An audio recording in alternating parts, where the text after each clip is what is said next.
Bonjour à tous. La paracha de cette semaine, c'est deux parachiotes, Tazria et Metzora, qui nous parlent essentiellement des lois de la lèpre et du lépreux. Rien à voir avec la lèpre qui pourrait exister aujourd'hui. C'était une plaie qui arrivait de manière spontanée, par ça que d'abord ça touchait une personne sur les murs de sa maison. Après, ça passait à ses habits, à la personne lui-même. Et si jamais ça ne partait pas, ces fameuses taches de lèpre, il devait être excommunié, il devait être envoyé en dehors de toute la communauté, jusqu'à ce qu'il puisse revenir, se purifier encore une fois. Nous savons tous quelle était la raison pourquoi quelqu'un pouvait recevoir cette plaie, la lèpre.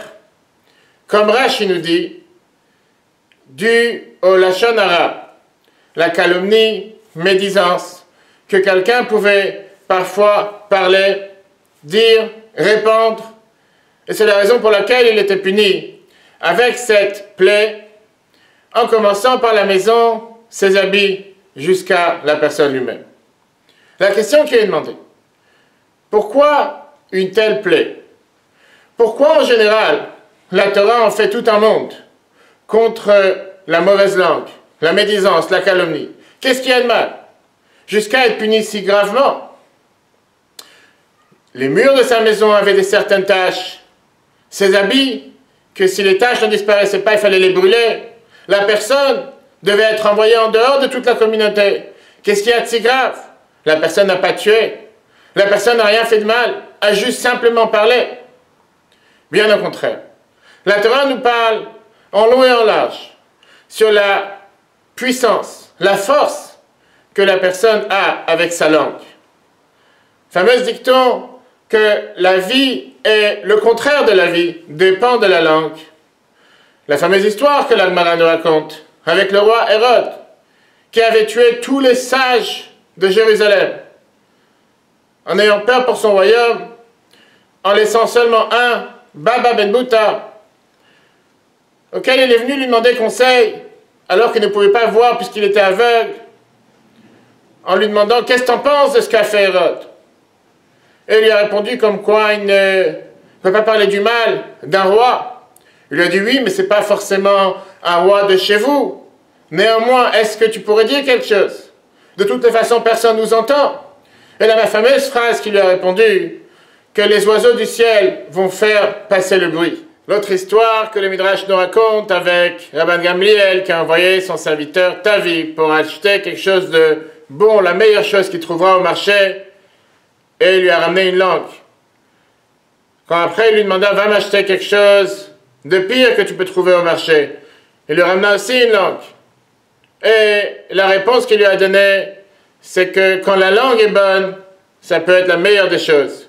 Quand la langue est mauvaise, ça peut être la plus pire des choses. La Torah nous donne la réponse comme quoi la médisance, la calomnie, la mauvaise langue, même si on n'a pas fait du mal à quelqu'un avec ses propres mains, parfois le dommage est beaucoup plus grave quand on lui cause du tort par notre parole. À tel point que la Torah nous dit que parfois c'est même comme un carambolage, ça peut tuer jusqu'à 3 personnes, celui qui parle, celui qui l'écoute et celui de qui on parle.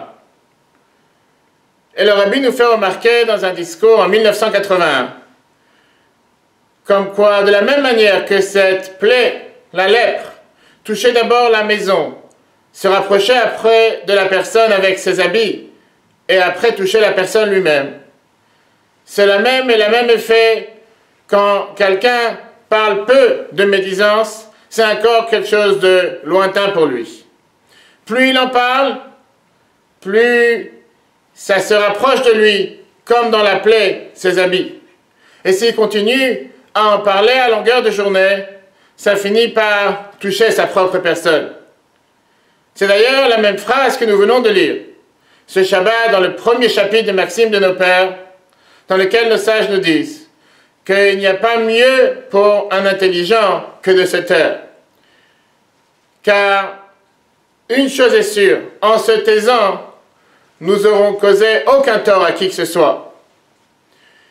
Là aussi la raison pourquoi la Torah nous demande de faire tellement attention à la manière comment nous parlons d'une autre personne, comment nous utilisons notre langue.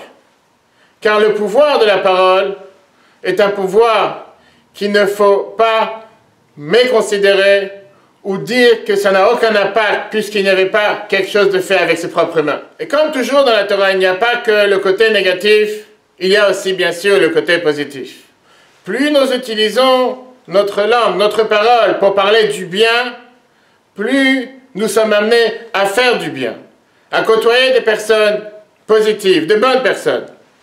C'est d'ailleurs la même raison pourquoi tous les matins, dans les premières bénédictions, nous demandons à Dieu de nous éloigner d'une mauvaise personne, d'une mauvaise langue, d'un mauvais voisin. Mais nous avons le devoir, par ça que nous utilisons la parole, positivement, à chaque instant de la journée, que ce soit dans le bureau, le travail, la maison, ouvrir un livre, dire un psaume, un verset du Chumash, un chapitre de Mishnah, par ça que nous utilisons la parole pour dire des bonnes paroles, faire de bonnes choses, automatiquement nous amenons cette pureté dans le monde qui en a tant besoin. Et avec ça, nous nous assurons de renforcer l'amour envers le prochain, qui est d'ailleurs le sujet même de la période dans laquelle nous nous trouvons, la période du conte du Homer, en rajoutant dans cet amour envers l'autre. Nous mériterons très prochainement la venue du Mashiach. Très bonne journée à tous et à la semaine prochaine.